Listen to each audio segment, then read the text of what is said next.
अस्सलाम वालेकुम and welcome to जोर का जोर। आई होप आप लोग खैरियत से होंगे और अच्छे से अपना ख्याल रख रहे होंगे। Another day another show.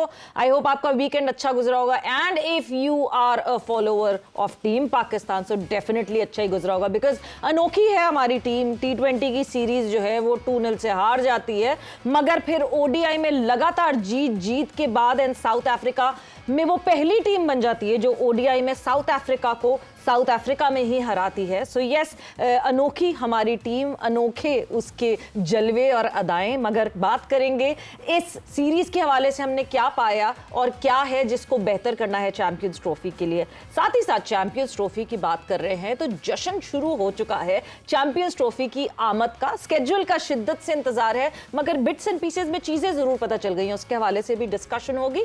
मैं हूं सवेरा पाशा और मेरे साथ मौजूद है हाफिज मोहम्मद इमरान। और बिल्कुल शायद लोग ये बात कर रहे हैं और क्रिकेट की दुनिया में भी कि आकिब बॉल काम कर गया है। ये खिलाड़ी यकायक इन्हें हुआ क्या है कि अचानक से कैसे परफॉर्मेंसेस सामने आ रही हैं। एक हैरानकुन नतीजा पाकिस्तान टीम का और फिर चैंपियंस ट्रॉफी के शेड्यूल का भी ऐलान है। साइम अयूब ने सबको किया है हैरान और बहुत से लोग हैं परेशान। इस पर बात करेंगे। हमारे साथ स्टूडियोज़ में मौजूद हैं test fast bowler Abdul Rauf साहब। अस्सलाम वालेकुम अब्दुल रऊफ साहब। वालेकुम सलाम। बहुत बहुत शुक्रिया आपका। और हमें वीडियो लिंक पर ज्वाइन कर रहे हैं पाकिस्तान के टेस्ट ओपनर यासिर हमीद साहब। अस्सलाम वालेकुम यासिर। वालेकुम अस्सलाम। बहुत बहुत शुक्रिया आपका। और आपसे भी गुफ्तगू हम आगे बढ़ाते हैं लेकिन उससे पहले कुछ रिकॉर्ड्स बने हैं इसमें। एक तो पाकिस्तान के अब्दुल्ला शफीक जो कि आउट ऑफ फॉर्म है सवेरा, वो इस सीरीज़ में मुसलसल 3-0 उन्होंने किए हैं और एक नाखुशगवार रिकॉर्ड उनके नाम के साथ जुड़ा है कि वो पहले खिलाड़ी बने हैं कि जिन्होंने एक ही सीरीज़ के तमाम मैचेस में बगैर कोई रन बनाए पवेलियन लौटे। तो ये उनके नाम के साथ एक नाखुशगवार रिकॉर्ड जुड़ा है। फिर उसके साथ साइम अयूब ने हैट्रिक बिल्कुल हैट्रिक उन्होंने की है। और उसके साथ साथ साइम अयूब जो हैं उन्होंने 2 सेंचुरियां बनाई हैं और किसी एक जगह पर वो उस एलीट लिस्ट में आए हैं विराट कोहली के साथ। तो पाकिस्तान इसके साथ साथ एक और जो जैसा आपने शुरू में जिक्र किया पाकिस्तान टीम का, तो पाकिस्तान वनडे सीरीज़ में वाइट वॉश करने वाली जनूबी अफ्रीका को पहली टीम बन गई है और 21वीं सदी में ये कारनामा करने वाली भी बाहमी सीरीज़ में पाकिस्तान पहली टीम है। पाकिस्तान इससे पहले 2013 में जनूबी अफ्रीका में वनडे सीरीज़ जीती थी। वहाँ पर बिलावल भट्टी और अनवर अली ने बड़े शानदार खेल का मुजाहरा किया था। और 2021 में भी पाकिस्तान ने 2-1 से जो सीरीज़ जीती तो उसमें फ़खर जमान बहुत नुमायाँ थे। और आज जब पाकिस्तान ये सीरीज़ जीता है तो इसमें साइम अयूब का खेल सबसे नुमाया। अब्दुल रऊफ साहब, साइम अयूब की कारकर्दगी, क्या फ़र्क है उनके खेल में और क्या फ़र्क उन्होंने डाला पाकिस्तान टीम की कारकर्दगी पर आपके ख्याल में? देखिए, मेरा ख्याल है कि पहले तो बड़ी रिमार्केबल अचीवमेंट रही है पाकिस्तान टीम की और साउथ अफ्रीका को साउथ अफ्रीका में शिकस्त देना मेरा ख्याल है कि आज तक पाकिस्तान का कोई कैप्टन नहीं कर सका। और मैं इसको खुले दिल से क्रेडिट दूंगा। किसी भी मुल्क का कोई कैप्टन नहीं कर सका। जिस पाकिस्तान 92 से जब रिज्यूम हुई है साउथ अफ्रीका में। जी बिल्कुल। और क्रेडिट डेफिनेट रिजवान को जाता है। और इसके बारे में हम पहले भी बात करते हैं कि इसका बहुत बड़ा डिफरेंस है। जो पास्ट में आप जिनको कैप्टन ट्राई करते रहे वो डिजर्विंग नहीं थे। जो डिज़र्विंग था उसको आपने लेट चांस दिया मगर आपने उसको जब चांस दिया तो उसने प्रूव किया। उसने ना सिर्फ जो मेरा ख्याल है कि इससे भी बड़ी चीज़ जो रिजवान ने किया वो इस टीम को यूनाइट करना। एक बिखरी हुई टीम, एक डिवाइडेड टीम जिसके बारे में पाकिस्तान क्रिकेट बोर्ड खुद कह रहा है, जो मैनेजमेंट है उनकी अपनी उनकी रिपोर्ट्स मंजरे आम पे हैं कि इनमें ग्रुप्स बन चुके हैं, डिवाइड हो चुके हैं, चेयरमैन कह चुके हैं। और ऐसी टीम को डिवाइड करना मेरा ख्याल है कि एक इतनी बड़ी अचीवमेंट है कि मेरा ख्याल है कि आप इसको जितना भी इसका क्रेडिट दें रिजवान को वो कम है। उसके बाद फिर उसने ना सिर्फ साउथ अफ्रीका को बल्कि उसने ऑस्ट्रेलिया में शिकस्त दी और पाकिस्तान का पहला कैप्टन बना जिसने ऑस्ट्रेलिया में सीरीज जीती। फिर साउथ अफ्रीका को वाइट वॉश करना मेरा ख्याल है कि एक बहुत बड़ी अचीवमेंट है।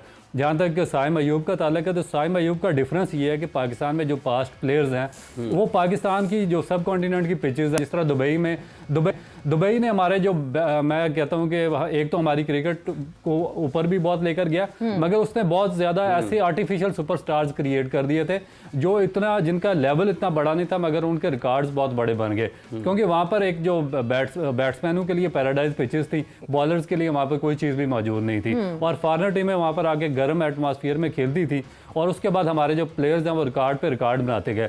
मगर होता क्या था, जब वो इंग्लैंड, साउथ अफ्रीका या ऑस्ट्रेलिया में जाते थे तो उनकी जो कारकर्दगी का तसलसल वो नीचे आ जाता था।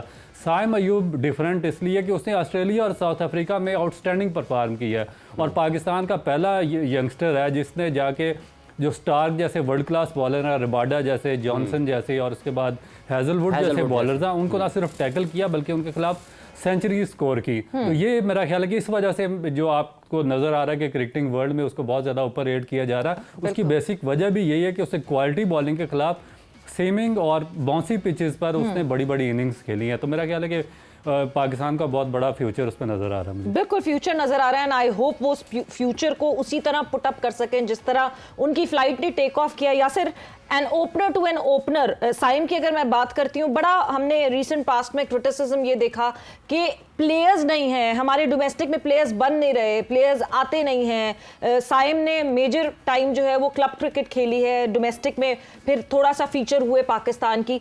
ऐसा क्या डिफरेंट कर रहे हैं वो बाकी प्लेयर्स के मुकाबले में जो कि वो आउटशाइन करते हुए दिख रहे हैं इन सारे खिलाड़ियों में? देखिए, साइम की जहाँ तक बात है, माशाल्लाह सबसे पहले तो बहुत ही ज़बरदस्त तो मुबारकबाद हो। साइम ने ना सिर्फ बल्कि कल मैन ऑफ द मैच हुआ, सीरीज जीते हैं जी, क्योंकि वो क्रिकेट फ्रेटर्निटी का दिल भी जीत गए और जिस तरह की उन्होंने इनिंग्स खेली है। देखिए, उसकी जो डेवलपमेंट है ना गेम, साइम की जो गेम की डेवलपमेंट है वो बेसिकली बेसिक्स पे है। और मैंने 2 साल पहले जब कवर किया था काजल ट्रॉफी, आई वाज कमेंटेटिंग और उसमें कमेंट्री में पिंडी की पिचेस पे यही मौसम था, तो डिफरेंस नजर आ रहा था। जिस तरह वो मिल्क कर रहे थे फास्ट बॉलर्स को, जिस तरह वो खेल रहे थे। एक तो सबसे बुनियादी चीज जो कि हमेशा उनको बाकी प्लेयरों से अलग रखेगी वो ये है कि वो उनकी बेसिक्स बड़ी स्ट्रॉन्ग है। ठीक है, ये आप समझ लें इस चीज को। उनकी हेड पोजीशन बहुत अच्छी है और लेट खेलते हैं बॉल को, और दूसरा full face of the bat खेलते हैं। ठीक है, तो ये एक मेन चीज आ जाती है, मेन डिफरेंस आ जाता है। नंबर 1। नंबर 2, वो ही इज इम्प्रूविंग। वो स्ट्रोक्स खेलते हैं और हर मैच में हम देखते हैं एक नया शॉट खेल रहे होते हैं, चाहे वो क्रिकेटिंग शॉट हो या चाहे वो अनऑर्थोडॉक्स शॉट हो, लेकिन वो इम्प्रूव कर रहे हैं। Very true. और ये जो है मेन जो उनकी गेम के जो है, मैं समझता हूँ कि एक बहुत बड़ा प्लस पॉइंट है जिनको बहुत आगे तक लेके जा सकता है। बहुत सारी मुझे तो तवक्कुआत है। मैं तो पहले ही मतलब जब व्हेन आई फाइंड हिम, जब मैंने देखा था तो मेरी उस वक्त से ही मैंने एक तवक्कुआत लगाई हुई थी इसके साथ कि ये जब भी आएंगे तो ये जरूर पाकिस्तान के लिए बड़ा करेगा। लेकिन this is start and he deserve all the praise at the moment, क्योंकि उसने जो किया है वो ऑब्वियसली देखिए सारा अगर आप देखें क्रिकेट फ्रेटर्निटी साइम को प्रेज कर रही है। इवन जो इंडियन जर्नलिस्ट है जो कि हम देख रहे हैं कि जो पाकिस्तान के बाबर आजम को भी नहीं मानते एट टाइम्स, उन्होंने भी उसकी तारीफ की है। ही इज वेरी इंटेलिजेंट क्रिकेटर। मेरे ख्याल से एक बड़े हाई स्टैंडर्ड सेट कर रहे हैं वो, बड़े हाई स्टैंडर्ड सेट किए हैं, बहुत ज़हीन है। और उनके कोच क्या कहते हैं, इसी बात को हम आगे बढ़ाएंगे कि आप जैसे आपने उन्हें देखा और जैसे ही आपने उनकी गुफ्तगू की है, इस पर मज़ीद आगे बढ़ाते हैं। अच्छा, ये जो साइम जैसे उनका लेट खेल रहे हैं, बेसिक्स पे रहते हैं, तो पाकिस्तान क्रिकेट बोर्ड जो बेसिक्स पे रहने वाला है वो कामयाब हो रहा है, लेकिन ढूंढने के लिए हमने 50 पावर हिटर्स शुरू कर दिए हैं। रऊफ साहब, ये देखें ना कितना बड़ा तसादम सा है, कामयाबी बेसिक्स के ऊपर जा रही है। देखिए आप सब, इशू क्या होता है? इशू होता है कि कॉन्फिडेंस लेवल आपका। जो स्ट्रोक प्लेयर्स होते हैं वो कभी भी टेक्निकली इतने ज़्यादा 100% उनको आप परफेक्ट नहीं कह सकते।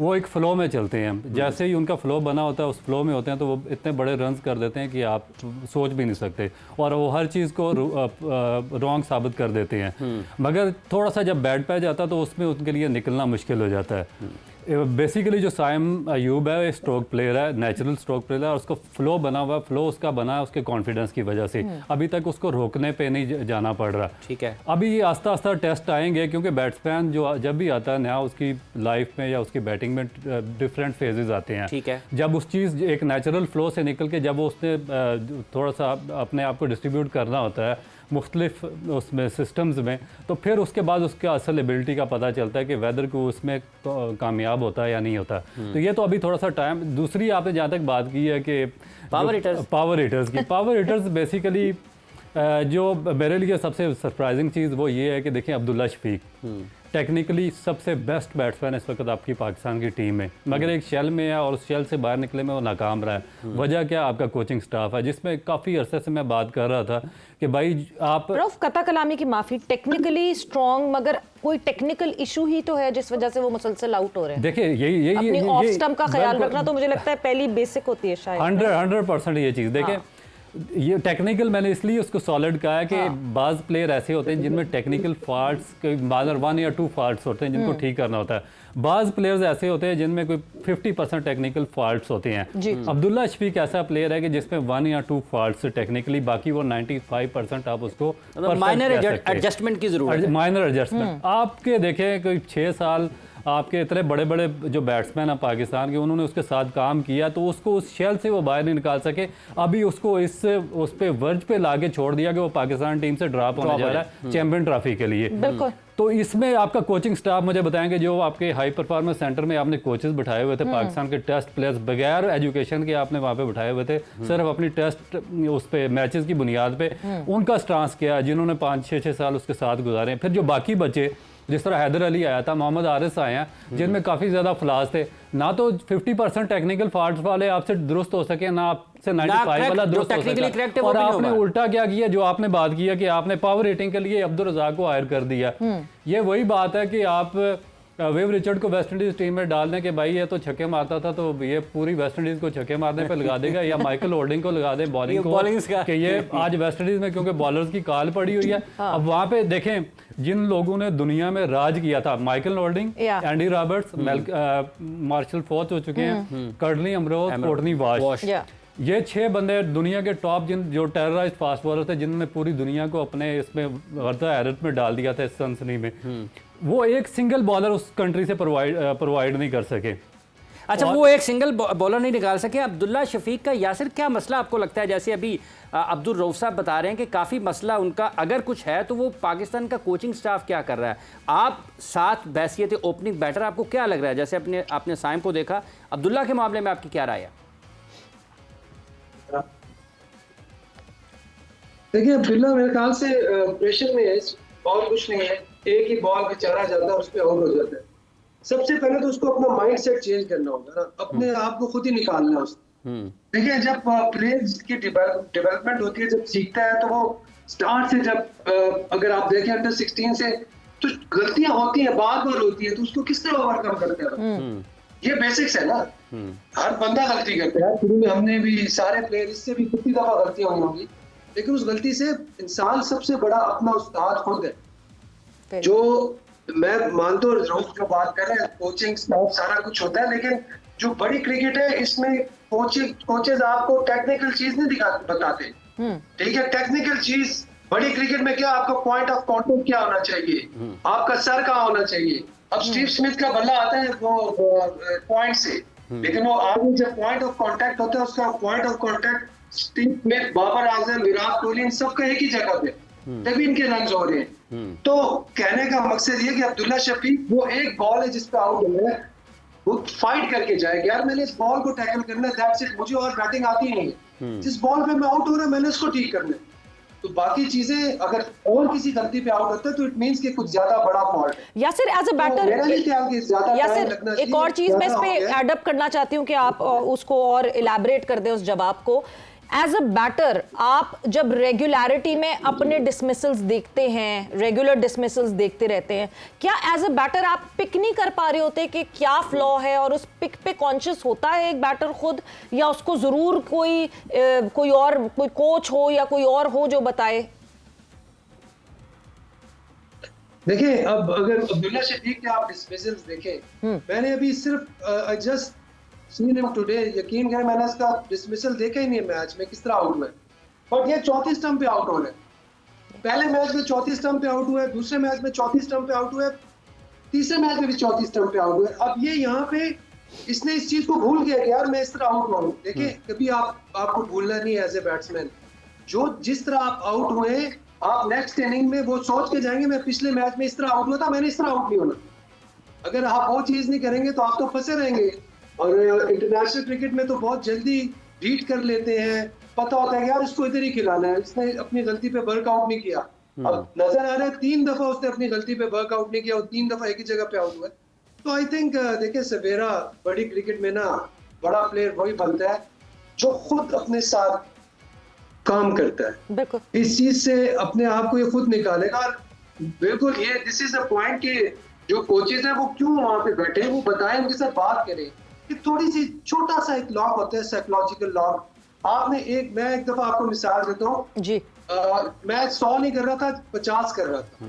4 इनिंग्स में मैंने 50 किए, तो हमारा नेट हुआ। तो जावेद मियादाद हमारे कोच थे, तो जावेद भाई ने मेरे शोल्डर पे हाथ रखा और मेरे साथ वॉक की। और उधर से न्यूजीलैंड की टीम जा रही, तो कहते हैं यार ये तो छांगे थे, इनको तो मैं आंखें बंद करके मारता था। मतलब ये एक सेंटेंस था, उसने मुझे इतना कॉन्फिडेंस दिया, मैंने 127 नॉट आउट किया नेक्स्ट मैच।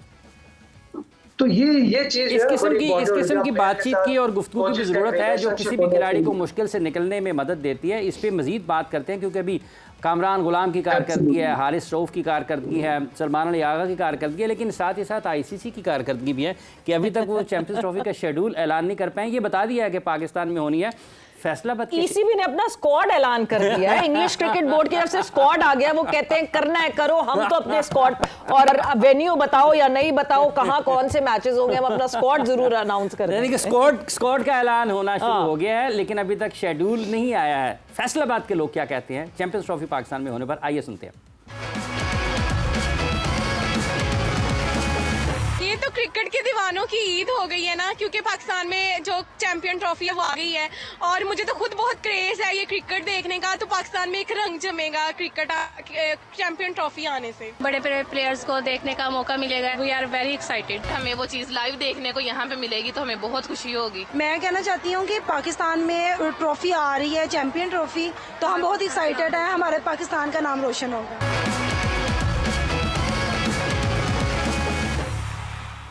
रऊफ साहब, टीमों का ऐलान हो रहा है, मजीद बात करेंगे पाकिस्तान की कारकर्दगी पर जो कि साउथ अफ्रीका के खिलाफ जीता है, लेकिन जैसे अभी सवेरा ने कहा कि वो चैंपियंस ट्रॉफी ईसीबी ने अपना स्क्वाड का ऐलान कर दिया, या आईसीसी काम फंसा हुआ है, कुछ आराम तो नहीं कर रहा, या पाकिस्तान की जनूबी अफ्रीका के खिलाफ सीरीज़ में कामयाबी के आईसीसी भी हैरान है, फंस गए हैं यार, क्या करें क्या ना करें। नहीं, आईसीसी मेरा ख्याल है कि उसका जो कंडक्ट अजीबो-गरीब किस्म का बन चुका है, उससे डिसीजन हो नहीं रहे। अब देखें कि इसमें भी उन्होंने बहुत लेट डिसीजन किया। आईसीसी के जो बोर्ड मेंबर्स थे उन्होंने जब ऑलरेडी एक फैसला कर लिया था कि चैंपियन ट्रॉफी पाकिस्तान में कंडक्ट होगी, तो उसको फिर इतना डिले करने की क्या ज़रूरत थी। और फिर एक चीज़ अंडरस्टूड थी कि ये चीज़ें हाइब्रिड मॉडल में इंडिया के मैचेस भी वहाँ पे होने चाहिए थे, तो आपको फिर एक इसका शेड्यूल पहले अनाउंस कर देना चाहिए था। और उसमें फिर आप देखें इशू किसका आ रहा है, सबसे बड़ा प्रॉब्लम तो ब्रॉडकास्टर्स को आएगा कि उनको फाइनेंशियली इसको एक्सप्लॉइट करने में बहुत बड़ा प्रॉब्लम होगा कि अभी तक आपसे शेड्यूल इसका अनाउंस नहीं किया गया। तो ये चीज़ें मेरा ख्याल है कि आईसीसी को मद्देनज़र रखनी चाहिए। और अगर आईसीसी से फिर ये चीज़ें कंट्रोल नहीं हो रही हैं और अगर इस तरह के शेड्यूल भी एक बड़े इवेंट्स के उनसे जारी नहीं हो रहे, सबसे पहले तो उन पे ये क्वेश्चन मार्क आता है ना कि वो जब पाकिस्तान को उन्होंने 2023 के वर्ल्ड कप में इंडिया भेज दिया और उस वक्त भी उन्होंने आईसीसी की जानिब से स्टेटमेंट थी कि आईसीसी के इवेंट्स में आपको दूसरे कंट्रीज़ में जाना होता है, तो फिर इंडिया को भी यहाँ पे फोर्स करना चाहिए था, क्योंकि जो बाकी वोटिंग मेंबर्स थे उन्होंने ही वोट देके जो चैंपियन ट्रॉफी थी पाकिस्तान के फेवर में दी थी उन्होंने। तो फिर मेरा ख्याल है कि आईसीसी से काफ़ी सारी ऐसी चीज़ें कि जो मिसकंडक्ट हो रही हैं और इस पे जो बाकी जो मेंबर्स कंट्रीज हैं उनको बैठकर उनको बेहतर तरीके से सोचना करना चाहिए। बिल्कुल जी, पाकिस्तान इंडिया का कॉन्टेस्ट, जाहिर सी बात है ये तो एक सबसे बड़ा आइकॉनिक कॉन्टेस्ट होता है जिसमें हम बहुत बात कर चुके हैं और इवेंचुअली यस दुबई में खेला जाएगा। 23 फरवरी जो है वो उसकी डेट सेट हुई है। उसके अलावा स्केड्यूल आपके सामने अभी तक नहीं आया, सेमीफाइनल्स फाइनल्स की डेट्स जरूर सामने आ गई, बट यासिर ठीक है जो हो गया, अब जो पास्ट में हुआ जिस तरह हुआ, हाइब्रिड फॉर एन हाइब्रिड, बहुत ज़्यादा पाकिस्तान मीडिया से भी बातें हुई, इंडियन मीडिया से भी बातें हुई, बहुत सारों की असल शक्लें सामने आ गई जो कि बहुत हम्बल बनते थे वो सामने आ गए, बहुत सारे बहस मुबाहिसे हुए, but eventually after a long period Pakistan would be hosting a multi nation एक इवेंट होस्ट करेंगे। व्हाट डू यू एक्सपेक्ट और कहाँ हम बेहतरी कर सकते हैं, not just as a team, as an event. अब तो हम इवेंट ऑर्गेनाइजर टाइप के हो जाएंगे ना, हमारे घर में दावत है। जी बिल्कुल, देखिए ये एक बहुत ही अच्छी खुशाइन बात है। बहुत अरसे बाद पाकिस्तान में एक इवेंट हो रहा है जो इंटरनेशनल इवेंट है और सारी टीमें आई थी पाकिस्तान में। this is a great opportunity for us as a nation or as a cricket nation or as a nation in a whole कि हम इसको बहुत अच्छे तरीके से करें। ये हम सबका इवेंट है और बहुत खुशी की बात है। इस तरह पीसीबी ने तमाम स्टार्स है अपनाया India, that was very overwhelming और बहुत अच्छा लगा कि कोई बहुत ही अच्छा एक स्टेप जिस पे हम लोग फर्म रहे चले। जो भी हुआ हाइब्रिड मॉडल की हमने मंजूरी दी, लेकिन हमारी अपनी शराइत थी। तो अच्छा है, हमारा इंशाल्लाह अपना इवेंट है। We are looking forward. देखें, पाकिस्तान में बहुत अरसे बाद एक इवेंट होने जा रहा है, तो हम सब की जिम्मेवारी है, हम सब की हमारा फर्ज बनता है कि हम इस इवेंट को कामयाब बनाएं। अपने अपने जो है जगह पे जहाँ पे हम हैं, जो जिसकी जिम्मेवारी है उसको अच्छे तरीके से निभाए, चाहे वो उसमें इन्वॉल्व है या नहीं है। सबकी एक कौमी जिम्मेदारी सी बन गई है, क्योंकि 1996 के बाद अब हम आगे आए हैं। इस आगे चलेंगे जैसे जैसे हम आपको बताएंगे कि पेशावर वाले क्या कहते हैं और उसके साथ साथ और शहरों से लोग क्या कह रहे हैं। सराइकी से भी आपको सुनाने की कोशिश करेंगे। लेकिन रऊफ साहब, जब हम सलमान अली आगा की बात करते हैं इस सीरीज़ में, आप उनके किरदार को किस तरीके से देखते हैं? कभी उनको वाइस कप्तान बनाया जाता है, नायब कप्तान बनाया जाता है, लेकिन फिर नज़र नहीं आते। लेकिन बहसियत एक ऑलराउंडर इस सीरीज़ में और ऑस्ट्रेलिया से यहाँ तक, देखिए मेरा ख्याल है कि उनकी जो परफॉर्मेंस लॉन्ग फॉर्मेट में बहुत अच्छी रही है। टेस्ट मैचेस में उन्होंने अपने आप को प्रूव किया और जितनी भी आप पाकिस्तान की सीरीज़ निकाल लें, अगर आप ऑस्ट्रेलिया से शुरू करें और उसके बाद बांग्लादेश की सीरीज़, इंग्लैंड की सीरीज़ और फिर जो रिसेंट अभी साउथ अफ्रीका से हुई है, उसमें उनकी आउटस्टैंडिंग परफॉर्मेंस रही है। मगर एक चीज़ जो पाकिस्तान के सेलेक्टर्स को, मैनेजमेंट को समझने की ज़रूरत है, वो ये है कि वो जो शॉर्ट फार्मेट है T20 फार्मेट, उसमें अभी तक वो सही तौर पे एडजस्ट नहीं हो सके हैं। तो उसमें आप इस तरह फिर आप प्लेयर को ज़ाया कर देते हैं कि अगर एक प्लेयर 2 फार्मेट में परफॉर्म कर रहा है और एक फार्मेट में उसको परफॉर्मेंस नहीं हो रही, तो आप उसको ज़बरदस्ती उसमें क्यों ठोंस रहे हैं? इसी तरह आपने पास में कई अच्छे प्लेयर्स थे, उनको आपने ज़ाया किया और फिर वो तीनों फार्मेट से बाहर हो गए। तो इसलिए बजाय उसके कि उसको जिन फार्मेट्स में वो परफॉर्म कर रहा है उसी में उसको रिस्पॉन्सिबिलिटी दीजिए। अगर उसको वनडे में आप वाइस कैप्टन बनाते हैं तो किसी को कोई इतराज़ नहीं है। अगर आप टेस्ट मैचेस में उसको वाइस कैप्टन के लिए तैयार करते हैं तो किसी को कोई ऑब्जेक्शन नहीं है, क्योंकि उसमें वो परफॉर्म करता आ रहा है। मगर आप अगर आउट ऑफ द वे जाके उसको T20 में, जहाँ पे उसकी कोई परफॉर्मेंस नहीं है, वहाँ पर जाके उसको कैप्टन और वाइस कैप्टन अनाउंस करेंगे, तो फिर आप उसके कैरियर के साथ खेल रहे हैं। उसका 2-4 मैचेस में फेलियर होगा, उसका कॉन्फिडेंस यहाँ पे दूसरे लॉन्ग फार्मेट में भी खराब होगा और फिर वो तीनों फार्मेट से बाहर होना शुरू हो जाएगा। तो ये चीज़ मेरा ख्याल है कि जो थिंक टैंक है PCB का, उसको माइंड में रखनी पड़ेगी। एम्पल इनफ प्लेयर्स हैं हमारे पास, और अगर हम फॉर्मेट टू फॉर्मेट डिसाइड करें तो एम्पल इनफ प्लेयर्स को टाइम मिल सकता है। यासर, एक चीज और बहुत इंपॉर्टेंट, बाबर आपको वापस जो है वो रन्स में आते हुए दिख रहे हैं स्लोली एंड ग्रेजुअली। कल भी जो है साइम जो है वो एज पार्टनरशिप में जो है वो लीड करते हुए दिखे और बाबर एज सेकंड फिडल खेलते देखे, मगर ही टुक हिज टाइम। उनको वो स्वीट टाइम मिला जिसमें वो खुद को एडजस्ट करके, एंड देन बाबर के वो स्ट्रोक्स आपको दिखना शुरू हुए, जो कि बहुत दिनों से हम इंतजार कर रहे हैं उन स्ट्रोक्स का। आपको लगता है जब साइम और बाबर खेलते हैं तो बाबर डिफरेंट किस्म के लगते हैं, but as soon as Rizwan के साथ बाबर खेलना शुरू करते हैं, दोनों स्लो हो जाते हैं?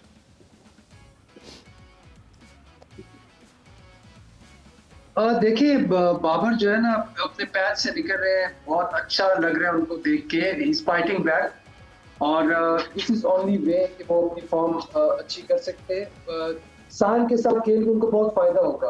अगर बाबर ने अपने नेक्स्ट लेवल पे जाना है तो उसको बाबर को साइम जैसे प्लेयर्स के साथ ही खेलने का फायदा होगा। No doubt Rizwan is a great player और उसने भी बियॉन्ड द लिमिट्स जो है वो परफॉर्मेंसेस दी है और प्रूव किया है कि ही इज वेरी गुड और he is very good as a captain. I must say कि जिस तरह ऑस्ट्रेलिया से कैरेक्टर शो कर रही है टीम हमारी और जिस तरह पहला मैच हार के वापस आए हैं, और मुझे तो बहुत अच्छा लग रहा है। शाहीन शाह, अच्छा आपने कहा वापस आए हैं सवेरा, तो हमें भी कहीं जाना चाहिए। हम जाएंगे एक ब्रेक पर, और यासिर जब वापस आएंगे तो यहीं से इस डिस्कशन को कंटिन्यू करेंगे। ब्रेक का वक्त हुआ है, ब्रेक पर जा रहे हैं, मगर जब ब्रेक से वापस आएंगे तो पाकिस्तान भर में क्या माहौल है, लोग कितने एक्साइटेड है चैंपियंस ट्रॉफी के लिए, जगह जगह शहरों से आपको वो भी सुनवाएंगे after the short break.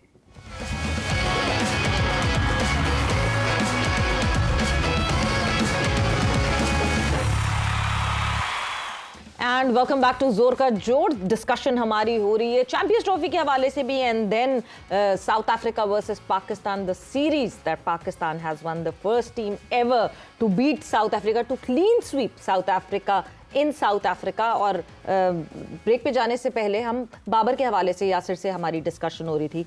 Babar and Rizwan, आपको लगता है जिस नंबर पे ये दोनों ऊपर तले प्लेयर्स आते हैं, obviously over the period of time we have seen anchor हैं ये दोनों, और दो एंकर्स जब एक साथ आ जाते हैं तो मिडिल में आके पूरी इनिंग का जो मोमेंटम होता है वो स्लो डाउन हो जाता है। डू यू थिंक कहीं ना कहीं कोई एक प्लेयर या तो बीच में फिट इन हो इनके कि वो स्लो डाउन जो हो रही है इनिंग वो ना हो, या फिर नहीं जी स्टेबिलिटी के लिए ये ज़रूरी है?